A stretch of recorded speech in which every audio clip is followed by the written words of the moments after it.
Welcome to Mayan. Not the first time we've seen it today. Won't be the last time we see it in this tournament, I'm sure. On Mayan, you have 10 boars. Those 10 boars are in the middle, and you start off in the middle with 3 villagers and a scout. Okay, your scout, or sorry, I should say horse. Because it is not a scout. You cannot attack with it, but you can actually, scout the map. Here's the TC for El Matador on the right of this central marsh. And then here you've got Emalius to the left, and Emalius is playing Mongols. So Mongols hunt faster, just the go-to civilization for this map. Mayans, I think, are the better civilization if this gets to Castle Age and Mongols don't have the lead. At that point, all the hunt is gone, right? So this is very much a matchup where you look at Mongols and you think you have to rush and you have to be aggressive. What's up, Ray Brown? Good question. He says, are you casting replays or delayed live? These are recs. So these games, the players have a week to play their games from Monday until... Actually, Monday through Friday, they have to play their games. There can be exceptions depending, but usually not. And so all these recs are sent to me, and then I load them up into my game and cast them. So I obviously have not seen them, otherwise that would completely spoil the experience. And, only the players know the results. And the admin, excuse me. So yeah, that's why we're able to coordinate so many games. Like if we had a round of 128 and we had to do it all in one weekend, it would be a nightmare.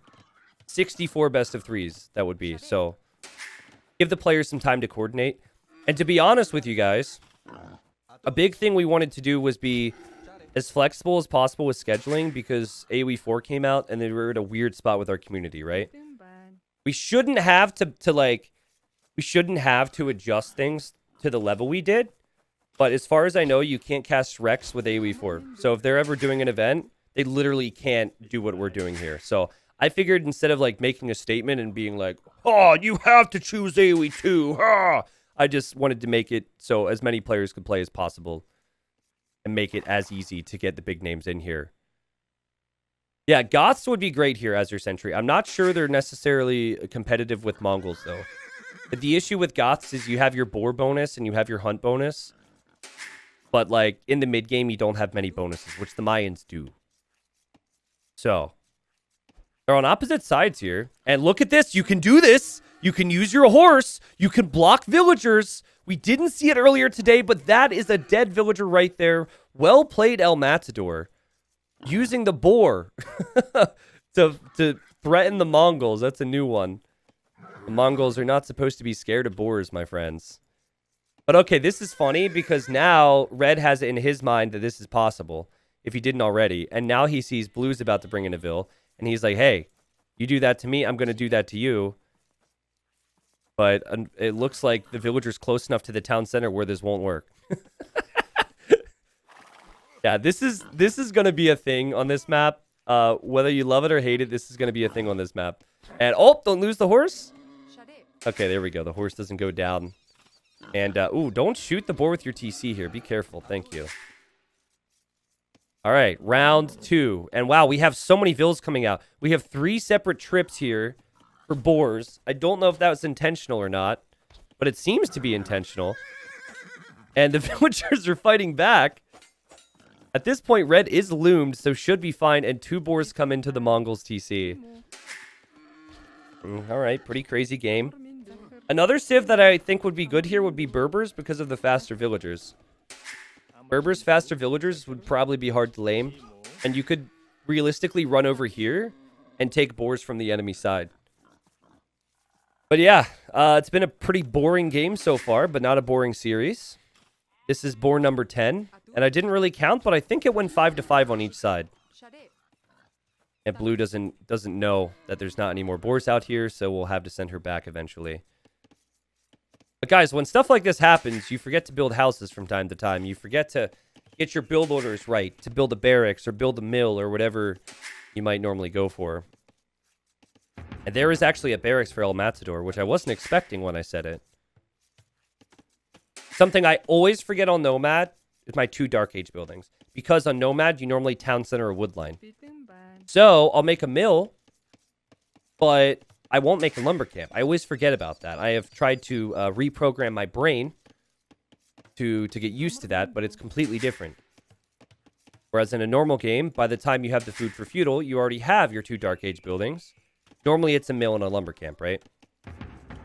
What's funny is a barracks actually counts as a Dark Age building. So barracks mill would work here. But I never think of that because I never, run into these situations. So it's just a completely different tourney. Emalius going to gold. See, look, he's late with his lumber camp. Told you, man. Late with his lumber camp. Now his TC's idle. TC's idle. TC's idle. Now he can go Feudal. Also going to take some hunt over here. All right, so I don't know what El Matador's plan is right now. But I should bring up that resources last longer for Mayan. So he actually did get more food from the Boars. It's just he didn't bring in the food as quickly.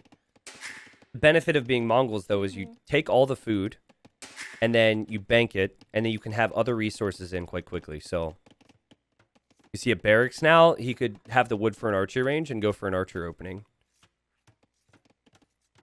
Yeah, Bilbo Baggins, you're right, man. Or Bilbo Bagains, excuse me. He says Berber's lame is insane. One time I got double lamed by one Vil because the 2 Boars were blocking each other. Yep. Yeah, and the Vils are so fast you can't do anything about it.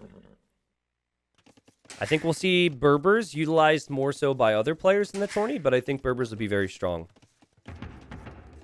Oh, Matador. What's his scouting look like? It's not too good, to be honest. It's just a 1 HP horse. He really should scout, though. And, oh, I take it back. I take it back. Nope, his scouting isn't good. So unfortunate. Can you imagine finding that gold and showing up there with Man-at-Arms? That would be so good. Well, he knows the TC's there, so he'll probably look around the TC and maybe see the wood line. But looks to me like emalius is going to have some archers pretty soon, so the time window where Man-at-Arms can be successful is rather short. Oh, man, not seeing the gold hurts so much. Instead, he's going to run this way. And he's going to run into the palisade walls. And emalius has perfectly played this so far. Perfect wall off. But he doesn't have villagers close enough to really quick wall behind this, I'll say. Well, now he sends a vill this way. And it was kind of weird from blue to attack a house like this. And he might think that red is full walled. He might think that red is back here on this gold or something, right? But the reality is, red is very much open and on this side. And down goes the horse now for blue, as he's probably going to follow this up with his own archers. Okay, horses go down for both players now, so they both don't have scouts. And emalius scouting. What did it look like? Sees the berries. And I guess what he's thinking is, let's hit the enemy because I can just repair to keep the man-at-arms out, which I like. On Arabia, you see this a lot. You'll send your first 2 archers forward, and then you'll send your 3rd archer home. And that's to defend from any man-at-arms. Okay, blue could do a similar thing. He could send his first archer forward to hit the Vil. And yeah, this is going to develop into a really interesting game. But I feel like El Matador is in big trouble. Both players actually have 0 on food right now, which is a crazy stat. Okay, fletching will be in for El Matador, but don't lose the archer. Meanwhile, this villager could go down. This is messy, man. And El Matador, great micro, and bought himself time to get the tower up. Didn't lose a single vill to that, despite them having fletching. And the idle TC time is going to start to get really high now because they don't have food. I guess there is some hunt for emalius, which will save him. But yeah, that villager went down. Also, it says Eco KD is 2. Oh, yeah, I guess Red lost one earlier. I forgot about that. Yeah, my bad. So he lost one in Dark Age, and he lost one just there. Man-at-Arms actually break in! And El Matador's pressure pays off. Excellent defense from him. He'll now have a skirm and an archer at home to deal with that. And now he's through. Now, these are the villagers that you'd hate to lose. The other villagers are going to be completely fine. Ah! Oh, God, what's happening? Okay, archer down, eagle down. Now these man-at-arms are fine. Or not so fine, excuse me. And now the archers come in from emalius. What just happened? I'm not sure what just happened. I imagine there was a farm being placed. Ah! Here, he was dealing with that. That's normally the case. If someone makes a mistake somewhere, they're reacting somewhere else. Red's still open over here. Again, food issue. Or food income is going to be the issue. And this will be dealt with by El Matador. So both players trying to do damage with their small armies and having success. But it ends up being pretty even. What I like for Emalius, though, is that he has his wood upgrade. He has his farm upgrade. So it feels like the transitions make a lot of sense here. What I don't like is that he's pretty... he's expanded a lot. And I feel like if an army were to ever show up here, he wouldn't necessarily be able to keep it out. Then a lot of villagers die. And then this seems very exposed as well. It's not the end of the world. He does have army. In fact, he has a lot more army, but it's just the way I see it. We'll see if he's able to keep track of things. If he can keep track of things, obviously he has the army and his villagers should be fine. And yeah, this is a great fight for Emalius. All right, good micro from El Matador. Holy crap, dude. What is this? Oh my god. Is this El Matador or El Liridor? What in the world? It's not like El Emalius had poor micro there either. And that evens out the numbers a little bit. Good snipe from Emalius. Remember, Mayan archers are cheaper. So he's got 6 in queue right now out of 2 ranges. He's also adding the 3rd range. Oh boy, this is where the problems start to set in for Mongols then. He is going to make skirms though. Okay, perfect response. Mixing in some skirms, getting armor, this is a good move. But do you see what I mean? He's creating so much work for himself by trying to wall everything. He'll lose another archer there. He had his army over here in case an army would swoop in. And then he tried to send a villager here. And now things are starting to fall apart a little bit. But still a pretty close game. Numbers are pretty even. In this fight, El Matador needs to run away. But he will have more army soon. Notably, not a single skirmisher in queue for him. Whereas Red has produced quite a few skirmishers. I think we need to see some skirms from El Matador. Who's actually getting armor right now and making eagles. So he wants to go eagle archer, which is tricky. Still super exposed. As the armies find each other in the middle, and El Matador just quicker to the punch again. His patrols are so sick. It's funny, he had conks last game, so it looked like Emalius had better micro, but now I think El Matador has better micro. In the end, I mean, it's still been a very even game, but when you have 3 ranges producing versus 2, normally the 3-range player is going to end up overwhelming. I'd say the main concern right now for El Matador is that the skirms are going to be coming out. So the Eagle's going to come in clutch. Eagle has armor now. And the Eagle contributing against the skirmishers, and a lot of these skirms are weak. Holy moly. Dude, I'm genuinely impressed. I'm genuinely impressed with his micro. I know Red isn't really trying to move his units around much, but still. So much focus on his military. In fact, I'd like to see the APM here. Yeah, it seems like he's faster. Like, look at that. Holy. I didn't exactly come into this series wanting to praise El Matador because he's lamed me many times. I'm kidding. I'm not, but I'm kidding. Tower is a good move from Red. He's got some stone walls, and the only area that's not stone walled is this. This needs a house or a stone wall soon. Sick. Who is seed 69? I don't know. You'd have to look at the bracket. I don't know who seed 69 is playing, actually. But I'll tell you that El Matador is looking to be in a better position right now. He's got more villagers. Oh, it's because he didn't research wheelbarrow. He's got more army. And now this is a game that will most likely go towards Castle Age. And when you wall like this, anywhere there's a palisade is where the enemy's going to go, right? You stonewall, they're just immediately going to look for the next opening. You have to make sure it's not there. This is the area. Matador wanting to dive. I believe that he thinks the opponent is up to castle, so he feels pressure to fight here. I'm a little surprised that he's run in here this far, though. Still, though, I mean, he also has more army, at least for now. He's using the eagles to distract the tower. Yeah, probably a wise idea to run out of here. As we see market abuse there from Emalius, and Emalius clicks up, and Emalius holds on. Wow. This is a sick game. This is a really sick game. I really hope El Matador wins this so we can see a game 3. T90 only casting players who have lamed him a lot today. Dude, I've gotten lamed a lot. To be fair, I don't get lamed as much nowadays. I don't know why. John Slow says, "'Cause you're a celebrity. I get lamed all the time." He whines that he gets lamed because he's not a celebrity. But I don't know. But El Matador and Beery, man, they'll take my pick for sure. I really like casting these games because I know these players quite well, right? And I feel like it's because I encounter them on the ladder quite frequently, and I think that's important. I think players of this elo, like, this is our future, right?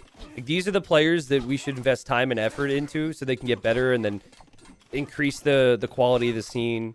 The more tourneys we have, the more events we have, the better players we'll get, hopefully, so. But man, I mean, El Matador is piling on the pressure. He's got so much army. He's got a non-stop queue of army. That's an issue here for emalius. Or emalius, sorry, I just combined the names. And that's what I said earlier, right? There's always going to be an opening. And now he's prepping some households behind this. And while, yes, emalius is going to get his upgrades and he will eventually push this back, what's good for El Matador is that he can run back. He's got 40 seconds to wait for his own upgrades. So I think he'll be able to run back home, no problem. And he will not go through here. Interesting to go monastery and university. I mean, it's a creative way to block it off, but still. It's okay. This will be spotted. And now I'm out. Sorry, I keep confusing the names now. Matador needs to leave. This is risky business now. Maybe got a little too close. You could maybe consider sacrificing an eagle or two here. Because I don't think eagles would be too helpful right now. Just like patrol one forward, make him kill it. Nah, he's out of here. He's fine. And we'll probably see a fast university at home for El Matador, who has a very, very big economy. And of course has the cheaper archers. Wow, look at all the buildings that Red has gone for. He went for the monastery, university, and siege workshop. All three of those buildings. Guys, I told you. I told you this palisade would be an issue. And now Red's scrambling. He does have army, so he can maybe defend from this, but he has to complete this TC.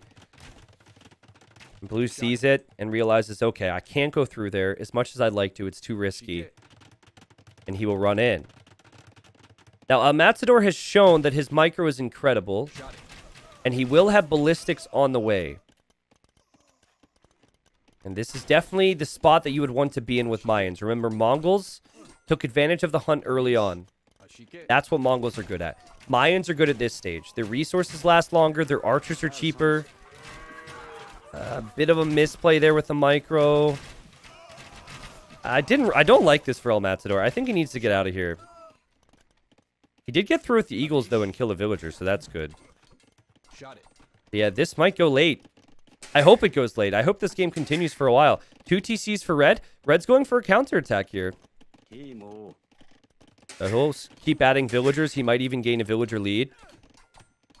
And it's looking increasingly unlikely like Blue's crossbows will be able to do much. But who knows? 2 scorpions and these crossbows might not be enough.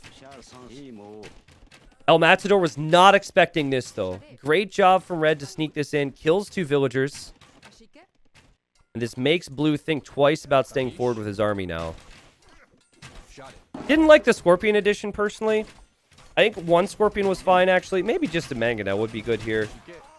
As you can see, the Scorpions are going to go down pretty quickly against the micro. And in reality, Red just needs more crossbows. Right?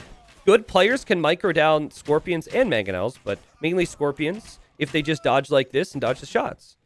You can't attack ground. You can't really pick a different spot to hit if you're playing in Red's position. Man, this is a sick game. Again, no disrespect to the 2 earlier sets. But I really feel as though, as these crossbows will finally get cleared up, that this is the highest level we've seen today, despite the seeds being very similar. All right. So we'll see this go down. And then these villagers have to run away, but they will add a TC now. And that food count, though, for El Matador is insane. He's going to go for a second. He's going to go for a 3rd TC. He's got the whole world in his hands here. This can get questionable for Mayans if they don't have their archers.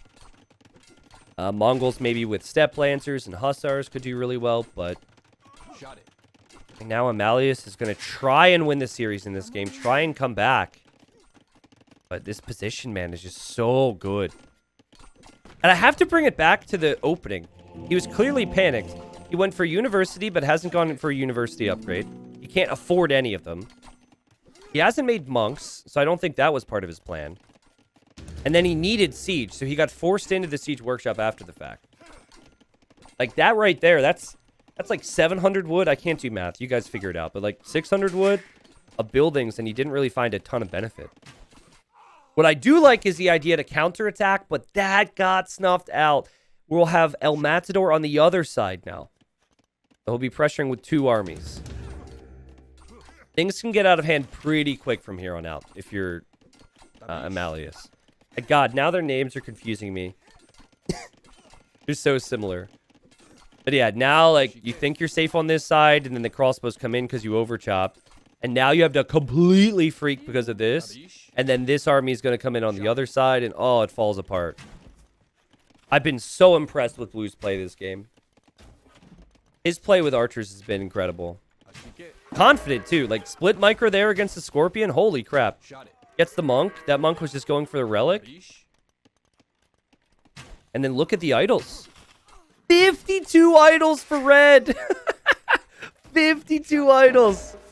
And yet again, we're seeing that Scorpions are not so good against good players. Holy. Also, TC number 4 for El Matador on this side. As he sees repair vills on the Scorpion, he says, that's cute. I'll just kill more vills then. That's perfect for me. I think this will get cleared up now. Actually, the knights don't have armor yet. No way. He brings in the other army. No way. Wow, man. This is so good. So clean. Get the vill. Come on, get the repair vill. Give the people what they want. Yup, get the repair vill. Chase down all the other villagers. 75 villagers for 62. Holy crap. Dardo, I will possibly cast Sebastian's games. I didn't have him on the list for this weekend, but possibly midweek. We'll see. I know he's in the tourney as well. There's just so many games. How many units did those crossbows kill? I wish I could count. Those 3 crossbows killed 8 units. Those 3 crossbows. So I wish I would have selected the whole group. Like, even this group has killed 7 units. That was impressive, man. I mean, that was insane. And now at this point, you just go imp and you steamroll. Like, there's a little bit of potential for counterattack. There's a few knights, but red's just stuck in Castle Age. Blue's been untouched. He can continue to go with crossbows in the next stage. He can afford to add more ranges. He could go for a forward castle to add in trebs. There could be rams involved. There could be so many different things that he could do here. And he earned it, man. He earned this position. This has been the cleanest game I have seen so far today. It was just incredible execution. Also, the lame in Dark Age was really clean. Shot it. And then you could even go Eagles later on. That's always tough for Mongols to deal with, but I don't think you need it here. I think you can open Arbalest and then maybe drop a forward castle for trebs. I'm trying to think. How many games did we have go imp today? First series, we didn't have any games go imp. Second series, we... I think we had 1 go imp. Bear with me here. I'm trying to think. 1, 2... Yeah, 1 of them go imp. I guess technically 2, because one of the players reached imp. And this will be one of the few times we've seen Imperial Age, just because games have snowballed pretty quick. Also, best of 3s, super cutthroat, right? So players are going to go for the jugular instead of boom. I think you'll have more relaxed approaches in best of 5s. And, oh, okay. Slight mishap here as red was going for his counterattack. But that castle will go up, and those knights will go down. And all the knights go down. Mongols also lack the final armor upgrade on their knights in imp. So even if he was on the way to imp, this would be a problem. I think we see the GG right when blue hits imp. I think he's that big of a lead. And if he doesn't call the GG, blue will just get Arbalest and force him to call the GG. Ooh, okay. Actually, that was an attack round that failed. There we go. Okay, blue finally makes a mistake. But I think we can cut him some slack. Finally ends up losing an army.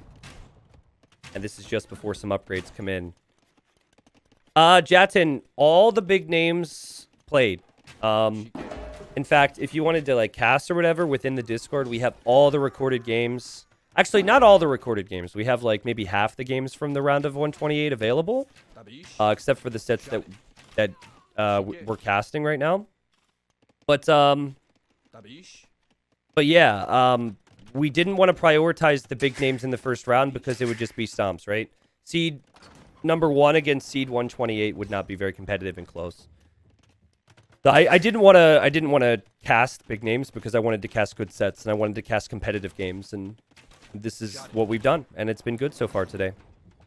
But yeah, 1 week per round has been the plan, and it's worked out so far. We're 1 week in.